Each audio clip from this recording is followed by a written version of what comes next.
रतन टाटा की मृत्यु को आज पूरा एक साल हो गया है। एक साल के भीतर ही टाटा ग्रुप में खींचतान भी शुरू हो गई। टाटा ग्रुप में विवाद इतना बढ़ गया कि सरकार को इंटरवीन करना पड़ा। आखिर टाटा ग्रुप में तनातनी की क्या वजह है? क्यों टाटा ग्रुप में दो गुट बन गए हैं और इस विवाद का क्या असर हो सकता है? इन सभी सवालों का जवाब देने के लिए हमारे साथ मौजूद हैं तक चैनल्स के मैनेजिंग एडिटर मिलिंद खांडेकर जी। सर, आपसे विवाद की इनसाइड स्टोरी को समझेंगे, लेकिन इससे पहले आप ये बताएं कि आखिर टाटा सन्स और टाटा ट्रस्ट के बीच क्या रिश्ता है और ये दोनों कैसे काम करते हैं? नहीं तो देखिए, टाटा सन्स और टाटा ट्रस्ट का जो रिश्ता है वो क्या कहलाता है, ये समझ लीजिए कि टाटा ग्रुप काम कैसे करता है। टाटा ग्रुप जो है, टाटा ग्रुप की 29 कंपनियां जो लिस्टेड है और 100 कंपनियां करीब करीब उनकी जो कोई लिस्टेड नहीं भी है, तो वो सारी कंपनियों का जो प्रमोटर है, उसका जो मालिक है वो टाटा सन्स है। टाटा सन्स लेकिन किसका है? टाटा सन्स का मालिक कौन है? तो वो है टाटा ट्रस्ट। 66% जो है टाटा सन्स का शेयर जो है वो है टाटा ट्रस्ट के पास, और 16% है शाहपुर जी पालन जी ग्रुप के पास, जो मिस्त्री फैमिली है उनके पास में। तो टाटा फैमिली के पास भी टाटा सन्स की जो है मालिकियत नहीं है, मिल्कियत नहीं है, वो है टाटा ट्रस्ट के पास। और इसके पीछे जो टाटा ग्रुप के फाउंडर्स थे, जमशेद जी टाटा और भी जो बाद में जितने भी टाटा परिवार के लोग रहे, उनका ये मानना था कि परिवार का झगड़ा ना हो, इसलिए हम इसकी मालिक जो है वो ट्रस्ट को बना देते हैं। और ये ट्रस्ट क्या करता है, इसको हर साल करीब 1,000 से 1,500 करोड़ रुपया जो है डिविडेंड मिलता है टाटा सन्स से, जो प्रॉफिट होता है कंपनियों का।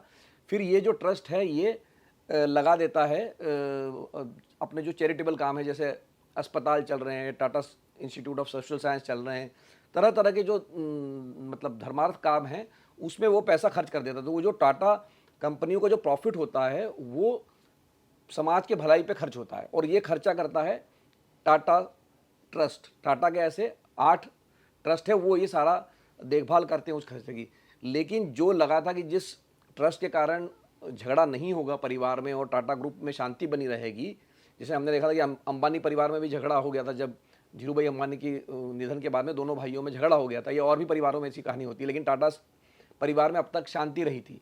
पर अब जो ये टाटा ट्रस्ट है, जो कि 66% का मालिक है, उसी में झगड़ा हो गया है। रतन टाटा की मृत्यु के बाद पहली बार टाटा ग्रुप में कोई विवाद सामने आया है। इस विवाद की इनसाइड स्टोरी क्या है सर? देखिए, एक तो बात समझिए कि 9 अक्टूबर को, यानी जो है कल की तारीख, जो है रतन टाटा की पहली पुण्यतिथि उनके निधन के बाद में। तो ये माना जा रहा था कि रतन टाटा के जाने के बाद भी ग्रुप जो है इतने 160 साल से चल रहा है, तो ये चलता रहेगा। लेकिन साल भर के अंदर ही संकट आ गया, तो उनके जो एक सौतेले भाई है नोएल टाटा, उनको ये टाटा ट्रस्ट का चेयरमैन बनाया गया। और टाटा ट्रस्ट के 7 मेंबर हैं। तो वो टाटा ट्रस्ट क्या करता है, चूंकि उसके पास 66% शेयर है टाटा सन्स के, तो वो अपने तरफ से 1/3 बोर्ड मेंबर वहाँ नॉमिनेट कर सकता है। तो 3 बोर्ड मेंबर नॉमिनेटेड है। एक तो नोएल टाटा खुद है, एक वेणु श्रीनिवासन है जो टीवीएस ग्रुप के मालिक हैं, और एक विजय सिंह है जो कि आईएएस थे। तो ये लोग नॉमिनेटेड थे। लेकिन रतन टाटा के नियम जाने के बाद एक नियम ये बन गया कि जिनकी भी उम्र 75 साल से ऊपर है, तो उनको जब दोबारा से हर साल उनका नॉमिनेशन होगा, मतलब हर साल उसको ट्रस्ट मंजूरी देगा कि भाई ये ही हमारे प्रतिनिधि रहेंगे टाटा सन्स के बोर्ड पे। तो विजय सिंह की जब दोबारा से, वो 77 साल के हो गए, तो विजय सिंह को दोबारा से जब उनको रीनॉमिनेट करने की बात आई कि वो उनको एक्सटेंशन दे दिया जाए टाटा सन्स के बोर्ड पर, तो जो 4 लोग थे, अन्य 4 लोग, तो उन्होंने विरोध किया। उसमें एक जो उनके नेता जो माना जाता है वो मेहुल मिस्त्री को माना जाता है।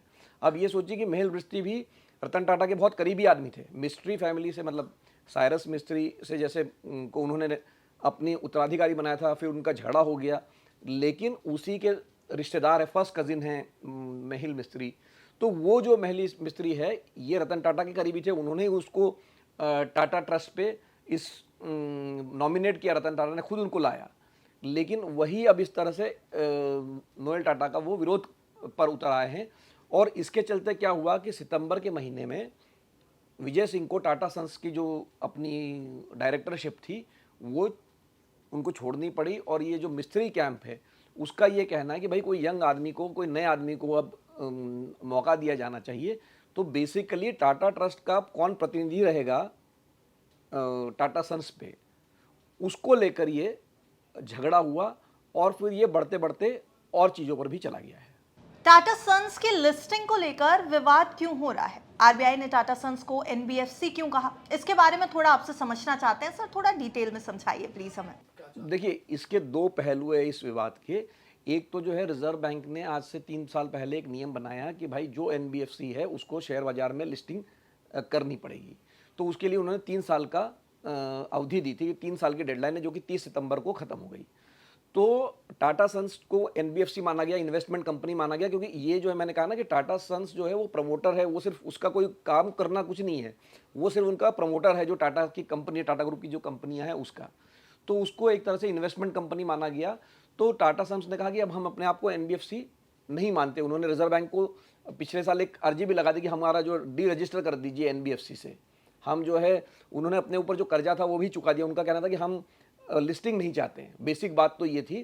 तो उन्होंने अभी वो अर्जी दे रखी है, उस पर रिजर्व बैंक ने कोई फैसला किया नहीं है और वो जो डेडलाइन थी वो 30 सितंबर को ख़त्म हो गई।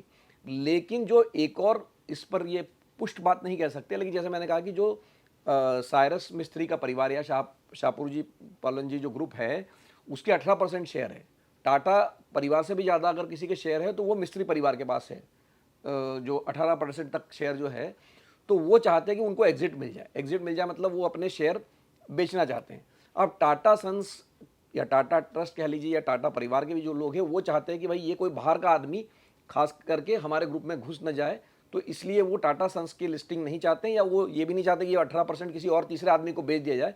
तो ये एक झगड़ा जो है वो चल रहा है। ऐसी खबरें आ रही कि मिस्त्री चाहते हैं कि भाई नहीं, हमको पब्लिकली लिस्टिंग कर दी जाए। जो मेहिल मिस्त्री, जो कि मैंने कहा कि डायरेक्टली रिलेटेड नहीं है साइरस मिस्त्री की फैमिली से, लेकिन ये जो दूसरा ग्रुप है ये चाहता है कि इसकी लिस्टिंग करवा दी जाए टाटा सन्स की, और टाटा सन्स चाहता है कि लिस्टिंग ना हो। तो ये भी एक झगड़े का कारण है। लेकिन जैसा मैंने पहले कहा कि झगड़ा शुरू हुआ है टाटा ट्रस्ट से, उसकी छाया पड़ी टाटा सन्स पे, और चूंकि टाटा सन्स जितनी भी कंपनियां देश में चल रही टाटा ग्रुप की उसका मालिक टाटा सन्स है, तो इसलिए इतना हड़कंप मचा हुआ है। टाटा ग्रुप को भारत का सबसे बड़ा ग्रुप है, इसमें चल रहे इस विवाद से भारत की इकोनॉमी और बाजार पर क्या कोई असर पड़ सकता है? अगर पड़ सकता है तो वो कैसा असर होगा सर?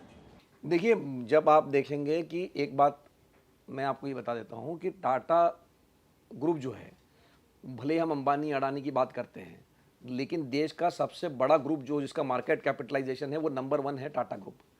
अभी उसकी मार्केट कैप जो है वो 26 लाख करोड़ रुपए की है करीब करीब। वो फ्लक्चुएट होती रहती है, लेकिन एक ज़माने में वो जब बाजार ऊपर था तो 35 लाख करोड़ तक भी उसकी मार्केट कैप चली गई थी। तो भले ही हल्ला होता रहता है अंबानी अडानी का, लेकिन जो सबसे बड़ा ग्रुप है वो है टाटा, जिनके शेयरों की कीमत इस समय करीब 26 लाख करोड़ रुपया है। 29 कंपनियां इनकी जो है बाजार में लिस्टेड है। तो ये सबसे बड़ा है, और ये जो है इस देश में क्या काम नहीं करता ये आप पूछिए। ये जो है अब आप मतलब एयरलाइन भी अब चला रहा है, होटल भी चला रहा है, आईटी कंपनी भी चला रहा है, ज्वेलरी भी बेच रहा है, चाय भी बना रहा है, नमक भी दे रहा है, स्टील भी है, मोटरसाइकिल भी है, मोटरसाइकिल नहीं माफ़ कीजिए, मोटर गाड़ियाँ हैं। तो कोई ऐसा क्षेत्र नहीं है लगभग जो है जिसमें टाटा नहीं है। तो वो जब इतना बड़ा उसका प्रभाव है, और उस कंपनी का मैंने कहा ना जो उसकी जड़ है, यहाँ परिवार नहीं है उसका, टाटा की हर कंपनी की जड़ में है अंतोगत्वा जो टाटा ट्रस्ट है, जो उसकी फाइनल ओनरशिप जो जाती है। तो चूंकि वहाँ ही झगड़ा हो रहा है तो सरकार को भी इससे घबराहट हो गई कि भाई इतना बड़ा ग्रुप जो है वो कहीं इसमें कोई उथल पुथल हो जाए, कोई कू हो जाए, कोई मान लीजिए कुछ गड़बड़ हो जाएगी तो पूरी अर्थव्यवस्था 1 मिनट के लिए हिल सकती है। मैंने कहा ना देश की सबसे बड़ा प्राइवेट ग्रुप है ये। तो इसलिए जो खबरें हमने पढ़ी है कि भाई गृह मंत्री अमित शाह ने और वित्त मंत्री निर्मला सीतारामन ने दोनों पक्षों को बुलाया। दोनों पक्ष मतलब नोएल टाटा, वेणु श्रीनिवासन, और उधर से जो चंद्रशेखरन हैं जो कि टाटा सन्स के चेयरमैन हैं, और वो खम्बाटा है जो कि दूसरे गुट का प्रतिनिधित्व करते हैं।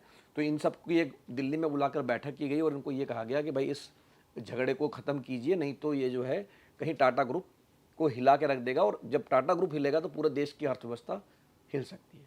तो टाटा ग्रुप का पूरा सिनारियो हमने समझने की कोशिश की है, लेकिन फिलहाल टाटा ग्रुप 2 गुटों में बट गया है, 2 गुट बन गए हैं। अब आगे आने वाले समय में टाटा ग्रुप में किस तरीके से परिस्थितियां बदलती हैं, क्या कुछ नया आता है सामने, ये सब कुछ हम आपके सामने अपडेटेड व्यू में लाते रहेंगे। फिलहाल ये वीडियो आपको कैसा लगा, ये बातचीत आपको कैसी लगी, हमें कॉमेंट सेक्शन में ज़रूर बताएं। देखते रहिए विस्तार।